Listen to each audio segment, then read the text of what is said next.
time comes when silence is betrayal. That time has come for us, even when pressed by the demands of inner truth. Men do not easily assume the task of opposing their government's policy, especially in time of war. And I knew that I could never again raise my voice against the violence of the oppressed in the ghettos without having first spoken clearly to the greatest purveyor of violence in the world today, my own government. What do they think as we test out our latest weapons on them? Now that is little left to build on save bitterness. We are met by deep but understandable mistrust. To speak for them is to explain this lack of confidence in Western words, and especially their distrust of American intentions now. The world now demands a maturity of America that we may not be able to achieve. This way of settling differences is not just.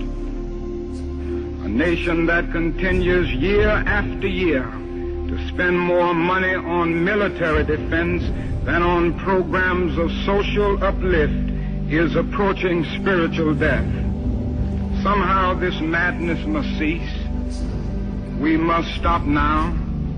I speak as one who loves America, to the leaders of our own nation. The great initiative in this war is ours.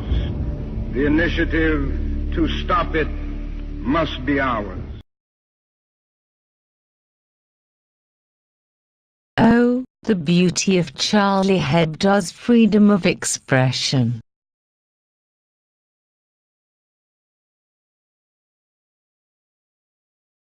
But freedom of expression, targeting Muslims and Christians? What about the special ones? Ever heard of the expression, what is good for the goose is good for the gander? No? Don't worry, here come the ganders.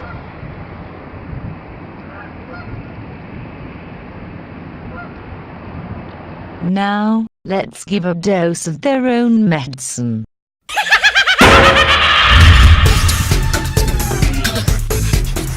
Now the Jews would have us believe that there's something sacred about the Western Wall, that it's a remnant of the Second Temple, where paper prayers of the Goyim are snatched by the divine presence, who supposedly dwells within its crevices and stones. Dead wrong.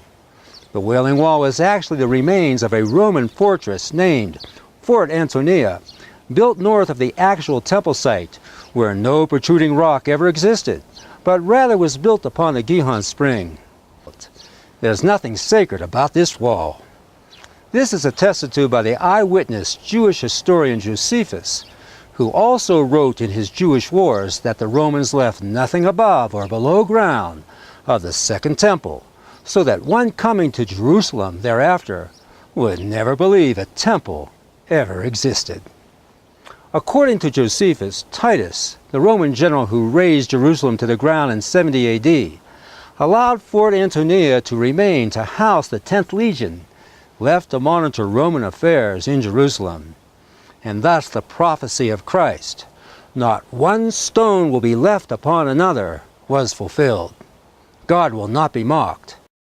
Except by Charlie Hebdo.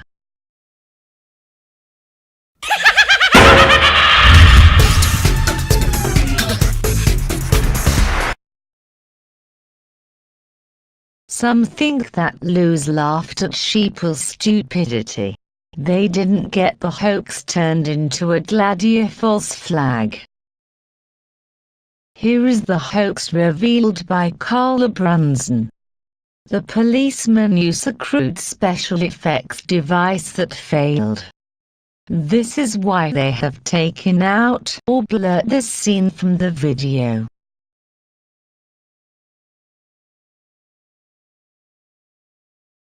If you still don't believe me, then get the book, The Temples That Jerusalem Forgot, by Professor Dr. Ernest Martin, and you'll surely be convinced. The Wailing Wall is the seat of a satanic ritual outlined by the 13th century Jewish occult system known as the Kabbalah, as expounded in the Zohar and expanded upon by the 18th century Hasidic movement. You see, this so-called divine presence at the Wailing Wall is actually the Kabbalistic feminine emanation of their false god, the Shekinah. Watch closely how the rabbis thrust their pelvises and penises back and forth in a prescribed prayer movement called davening, in which the Jew copulates with the Shekinah in order to give birth to an erotic union with the Ein Sof, the Kabbalistic masculine emanation of their false god. For so many other saps like McCain, Bush, Obama, Clinton, and Romney, to perform the rite of political passage at the Wailing Wall is nothing less than to shake hands with the devil. And if God doesn't dwell in temples made by human hands, as the Bible tells us, much less would he dwell in a Roman fortress. The hoax is on. Not only are our politicians selling their souls to the Jews at a Roman fortress named Fort Antonia, misnamed the Western Wall, they're participating in a lewd occult ritual where the so-called divine presence is actually Satan himself. Satan's seat is at the Wailing Wall, and our politicians, brought there by the Jews, are carrying him all the way back home to America. Anti-Semitic, you say? Often when there is dissent expressed in the United States against policies of the Israeli government, people here are called anti-Semitic. What is your response to that as an Israeli Jew? Well, it's a trick. We always use it.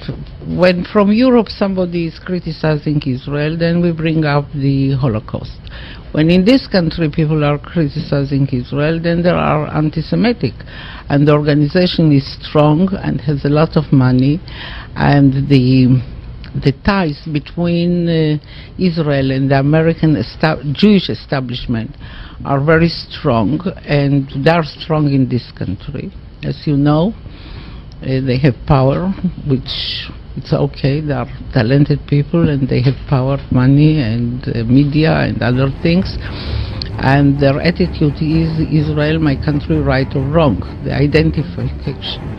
And they are not ready to hear criticism, and it's very easy to blame people who criticize certain acts of the Israeli government as anti-Semitics, and to bring up the Holocaust and the suffering of the Jewish people, and that justify everything we do to the Palestinians.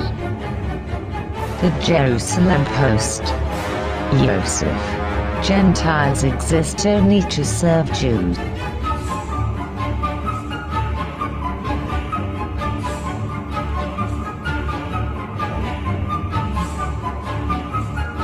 Here we have a picture of Yosef with Shimon Peres and Benjamin Netanyahu.